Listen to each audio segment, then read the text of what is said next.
Hello friends, welcome to my channel. આજે આપણે જાણીશું કે રાવણ કયા કારણસર માતા સીતાને મહેલમાં ન રાખી શક્યો.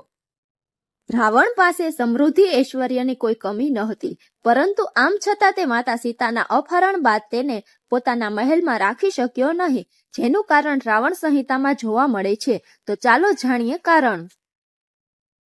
રામાયણમાં વર્ણવેલ રાવણ દ્વારા માતા સીતાના અપહરણની વાર્તા લગભગ દરેક જણ જાણે છે, પરંતુ શું તમે ક્યારે વિચાર્યું છે કે રાવણે માતા સીતાને ધન અને સોનાથી ભરેલી લંકાને છોડી અશોક વાટિકામાં કેમ રાખ્યા?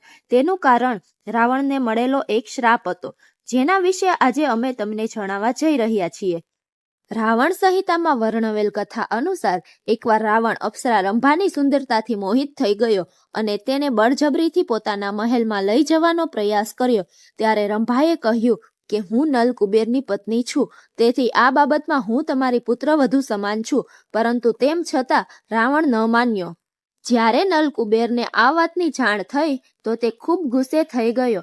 ગુસ્સામાં નલ કુબેરે રાવણને શ્રાપ આપ્યો કે જો તમે કોઈ પણ સ્ત્રીને તેની સંમતિ વિના તેના મહેલમાં લાવવાનો પ્રયાસ કરશો અથવા તેની સંમતિ વિના તેને સ્પર્શ કરવાનો પ્રયાસ કરશો તો તે જ ક્ષણે તમે બળીને રાખ થઈ જશો. નલકુબેર દ્વારા રાવણને આપવામાં આવેલા આ શ્રાપને કારણે રાવણે માતા સીતાને પોતાના મહેલમાં ન રાખ્યા, પરંતુ તેમને અશોક વાટિકામાં રાખ્યા. આવી સ્થિતિમાં જો તેણે માતા સીતાને તેની સંમતિ વિના સ્પર્શ કરવાનો પ્રયાસ કર્યો તો પણ તેમનું મૃત્યુ નિશ્ચિત હતું.